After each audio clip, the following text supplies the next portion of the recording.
Welcome, Digifans and Digifriends. Destin Digiman, Ryudo Reaver, bringing you another boss breakdown from the NCLDOD BeelStarmon solo run. And compiling this list was very easy for me to make, as not too many mons posed a significant challenge to this specific Digimon line. And majority of the errors in this run were 100% falling on my shoulders. But there were still natural challenges too. So, here we are. If you haven't already, please do take a look at the main NCLDOD run on my channel, if you're looking to avoid spoilers about the run itself. For me, this was a very entertaining and nostalgic run, as it was a redo of my trial run that founded the format of my Solomon runs. Also, I'm going to address in this video that when I came up with this format, videos like this weren't on my agenda. I'm still new to the tech side of things, doing this in my spare time for only 4 months now. While I am improving, there's still much for me to learn when it comes to recording, timing, and the editorial process. These boss breakdowns are experimental in nature and just a time sink for anyone who wanted more out of these runs that I can't get to in them. It really doesn't get any simpler than that. But hey, why waste any more time? This is shorter form content after all, so let's hop right into it with number 5.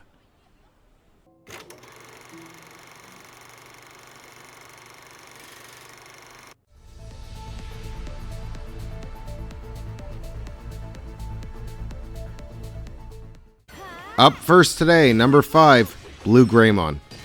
Okay, this fight is here primarily due to it being a complete botch of expectation on my part. Let me be clear. This fight wasn't ridiculously hard, but this fight is also a masterclass example of how a single decision can make or break your own flawless runs. See, everything goes smooth in this fight till Blue Greymon starts charging his special. Gotsumon isn't a naturally offensive based mon.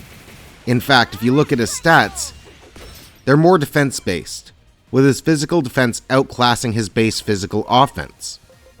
Gotsumon, even with an attack attachment, has 515 attack, while his defense without any attachment is 499, an absolute physical tank.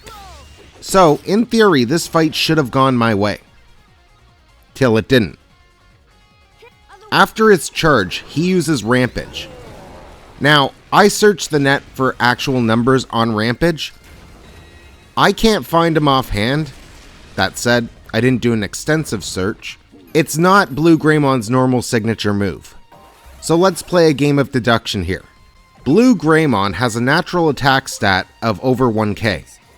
So average base damage should land somewhere between 400 to 500 roughly, as Rampage is classified as a physical damage, using formulas I've seen floating about from various sources. But I reversed this fight. Gotsumon lacks earth defense when he's in reverse. So when the attack lands, it inflicts over 1,000 damage due to the ×2 modifier. Ouch. Based on these numbers, I can give an estimate that the base damage of Rampage falls between 70 and 80. Probably more on the 80 end for base damage, but I can't nail it down. This also matches estimates of a single target signature in the champion range. But Earth tends to have slightly higher base damage among their moves. Either way, Gotsumon pulls through with 64 HP. If my base defense was 15 or 20 lower, so maybe 1 to 2 levels lower, this would have been an instant KO. Ultimately, Gotsumon claws back into this fight with the use of guard and HP capsules. It does take multiple turns, but by the next Rampage, I put my guard up 1 turn early. This ensures that the follow-up Rampage will only do 50% of its total damage, and this is far more sustainable. This was not a bad fight, but a lucky one. What could I have done better here in this fight? Honestly, looking back, the first Rampage is scripted, so realistically, I should have been guarding rather than going full offense on Blue Greymon early. A slight error that could have just been catastrophic. Also, you do get the Gaia Guard, but in reverse, this would have actually amplified the modifier to 2.5, which would have been fatal. So I ultimately made the right call not bringing it into this fight. That's really about it though. At this point of the game, your options are extremely limited. You do what you can with what you have. Up next, number 4.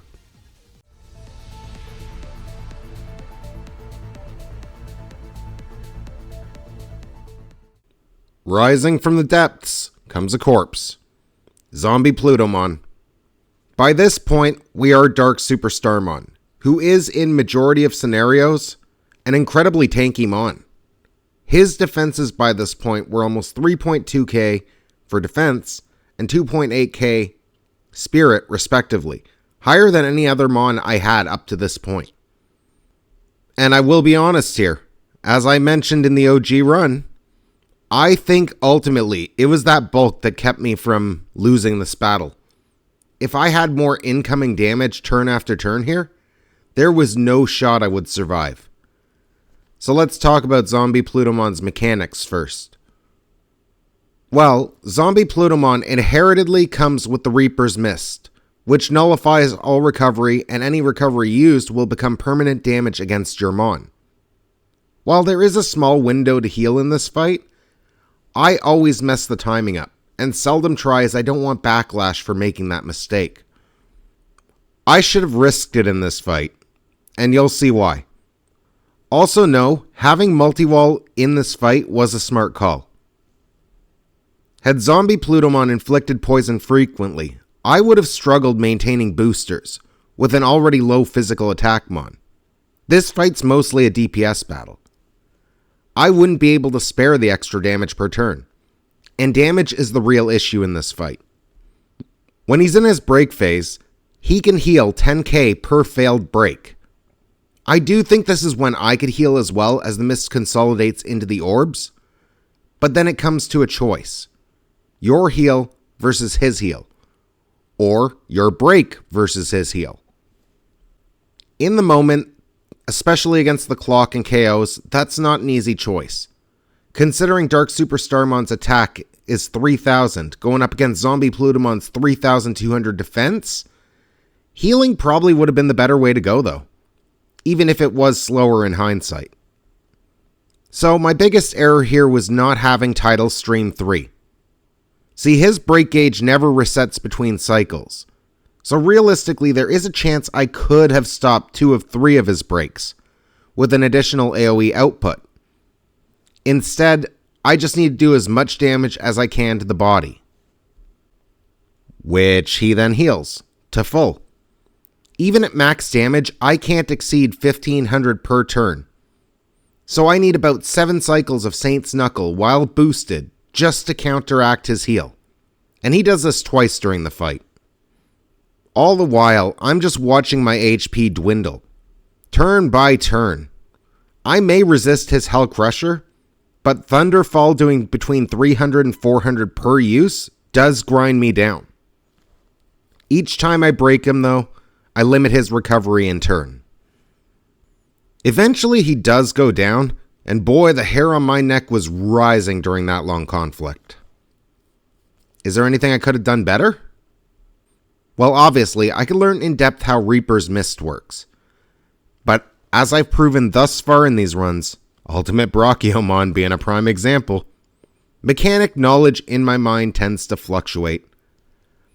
I may have to create a spare game file just to mess with this boss exclusively, if I have time between runs. One thing I also consider that could have been beneficial was more raw attack power. So I could have, in theory, run the Blue Steel Fragment and Attack Attachment 2, offering 150 base raw attack damage. While I think this would have sped up the fight slightly, I don't think it would have been a dramatic enough difference in exchange for the defense of this mon. There really isn't too much I could have done though. Dark SuperStarmon is a tank. That's what he's good at. And sometimes there isn't a lot one can do about that despite the game's versatility in personalities.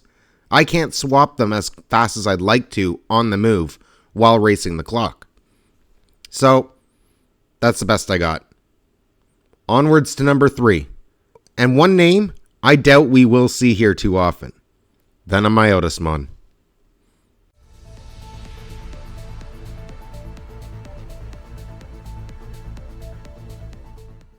There is one optimization, and one optimization with this fight only.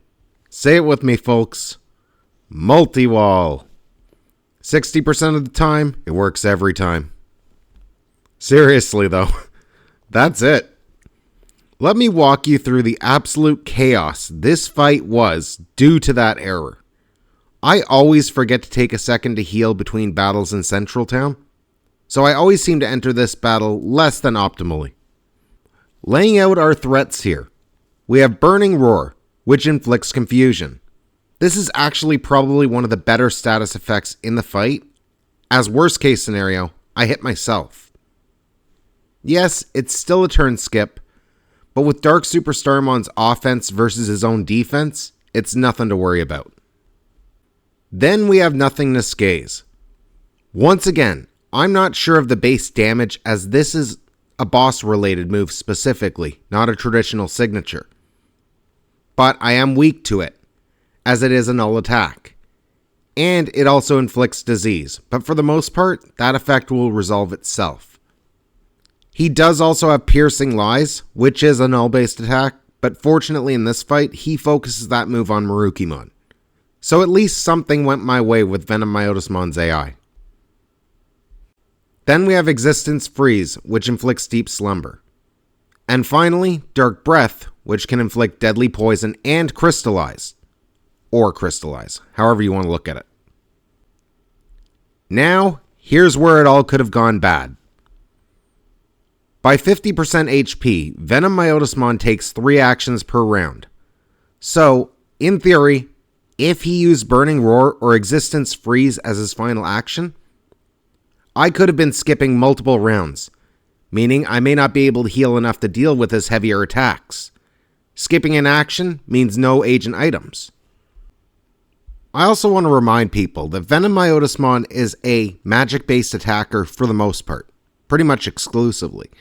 Therefore, my lower defense stat in Spirit is taking the hit, which that adds up when you factor in multipliers. I am very fortunate that RNG didn't turn on me here like it did in majority of this run. This is one instance where overconfidence could have severely cost me. Optimizations, I already set them. It's simple. Just bring multi-wall here. Anyways, on to number 2. A repeat offender here, but a well-earned spot this time around.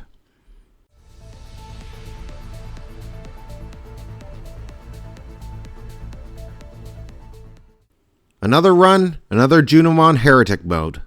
She will end up here often, as I would guess due to her sheer mechanics in battle. Lowering all your stats by 60% at the end stage of a fight is just crushing with the Temple's power. So how did this fight particularly go wrong for BeelStarmon? Oh yeah, Lady of the Hour gets her moment here for all the wrong reasons. But none of this I can put on her. First of all, my only real damage source here is Holy Light 3 all battle. As you can see, the first phase goes well, as normal. By the time we get to the first 20% debuff, I see Shine Burst damage is going up by over 200 damage. Long term, that's actually concerning. Even Darkness is doing close to 500 HP, and I resist it naturally. I also see on Junimon's first charge, without Strike, there is no break happening. That said, Heal Cross Art is fantastic though, giving overheal of up to 200% of your max HP, and this becomes critical in this fight. Once the 40% debuff kicks in and Junimon begins buffing her intelligence, damage taken significantly rises 1,000 to 2,000 per hit, based on the move, especially Shine Burst 3. Despite being AoE, the best I could do is resist the weakness with the Light Guard. Even though I'm guarding, I still take 700 plus damage, multiple times per round. But worse than that, my only other means to heal is the X-Heal attachment. And at a 40% reduced spirit stat, I can't even heal for the amount of a T3 capsule.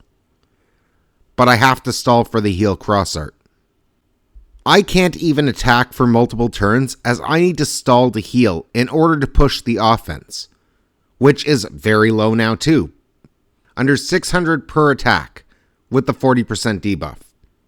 Again, no break capability. Then at debuff 60%. This is simply unsustainable.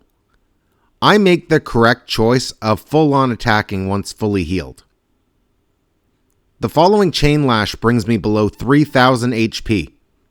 However, I'd been planning for this last-ditch effort. I have the heal ready.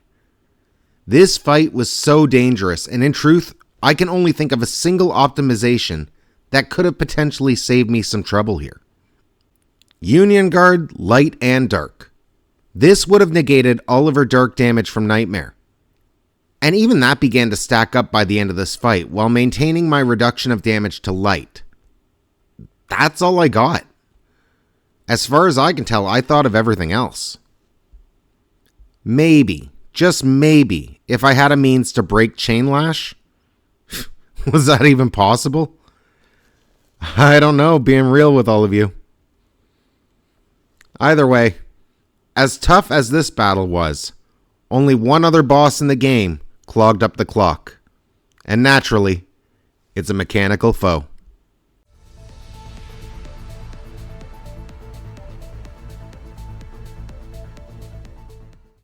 Just gonna say it. Screw this guy. Screw this guy in particular. This big hunk of machinery was an absolute nightmare. This was a 30-minute battle. 8 minutes slower than any other run I've recorded so far. And if we look at the final time, that 8 minutes, put right here in this fight on the heels of the Digivolution time, BeelStarmon would have actually been faster, which is insane considering most of her line is a virus typing. Excuse my shock, but how? How does it go so wrong in this fight? Well, if you watch the run, you would know, but this is a deep dive, so let's get into some analytics here. First off, when this battle begins, the left hand is vaccine, while the right is a virus type. So by switching the hand on the left, this phase of the fight is a joke. That said, the first hands on the field have a higher amount of HP than the successive hands that come out, so they require a couple extra hits to bring down. Then we do the same thing in phase 2, but times 2. Volcanismon does have a chance to hit Machine Gun Punch here before the second hand is reversed, but that's not an issue. The first break is where things start to get spicy. See, Volcanismon doesn't have much HP, 3,400 roughly, but my strike is only doing 1/5 of his HP gauge here. Why? Well, for starters, I have no Agio. Some of Agio's base stats do get transferred here for the strike damage if he's awake, so that's out. But the much bigger, more problematic detail is that I normally have the strike agent perk for 2% more damage on strike per level, and this time I don't. I opted to invest more into offensive stats, the reverse cross art, and the CP gains, figuring that would be more beneficial. But at this point, that 6% increase, small but critical in the difficulty of this battle. With that 6%, I would be able to inflict about 1/4 or just under a third, with a couple hundred extra damage per shot. But I don't have that. Bear in mind, at this point, Volcanismon also has a 20% increase to his defense. So yeah, not having that buff is really biting me right now. The next cycle is longer to deal with, as it normally goes. But do note, I have 3 SP Capsule 2s left, so 1800 SP total. And Meteor Shower requires 110 per use. This fight is less than half over, so based on 7 to 8 shots per hand, I could very well run out of SP here. And to address the elephant right now, yes, I could have burned my med sprays in this fight. But believe it or not, by doing this, I may have gotten a KO to Chronomon. Not using them here was pivotal to beating this run in the end. So ultimately, I made the right call holding on to them. Going to his second break though, I get him down near half, so I need Aqua Pressure 2 for additional damage to Volcanismon himself. But see, I had reversed here. I should have opted to reverse the hands individually as I had the HP capsules at this point to endure it. But the error is made, and after the failed break, it costs me. Flipping each hand individually takes time, but Machine Gun Punch now does 8 hits worth almost 1k in damage here, if it's a data hand that attacks me. This quickly starts running me out of my HP capsules. I get things back in control, but I'm out of boosters and I have to break them, which I do not. Now we're in situation critical. What is important to remember too, I have to stall on the hands. If I don't have my cross art during Volcanismon's open phase, I'm not winning this fight. Aqua Pressure 2 alone is not enough to deal the damage I need. I'll bet the last break was only about 100 damage away from a break. So annoying. Note 2, going into the final cycle here. I have enough for a couple Aqua Pressures, my boosters are all exhausted, and I have 5 HP capsules left to my name. No joke.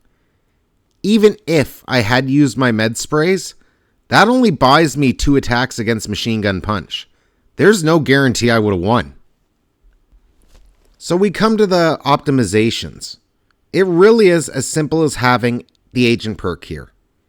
I could have avoided a single cycle if I just had the equivalent of 24% more damage collectively through the phases. I did what I was able to within the game's capabilities, given just how bad my early game RNG was for jewels. Selling the Electric Guard luckily didn't come back to bite me later, but prior to this fight, I could have sold it and used it for more supplies going in. Selling any guard for that matter could have helped, but since you never know if you're going to need them, I prefer not doing that if able. I'd rather hold on to them. Either way, yeah, I love this boss. But seeing how Starmon performed here really has me concerned for other mons coming into this fight. Low attack stat and minimal yen makes this a real battle of attrition where you need some luck to survive. And that wraps up this week's boss breakdown of the BeelStarmon Solomon line. Just a reminder, there will be no video in the month of May. However, with this video done, I'm off to hunt the Royal Knights with this lovely lass, to see whether or not she can bring any of them down at full power by herself. Come June 1st, expect 3 videos per month. 1 NCLDOD solo partner run, 1 boss breakdown, and 1 Royal Knight hunt video. As for the next line, who do you want to see? What mega is really calling out to you? Let me know below, and maybe, just maybe, your mon of choice will be our next contestant. For now, that's it, folks. Thank you for watching this edition of Boss Breakdown.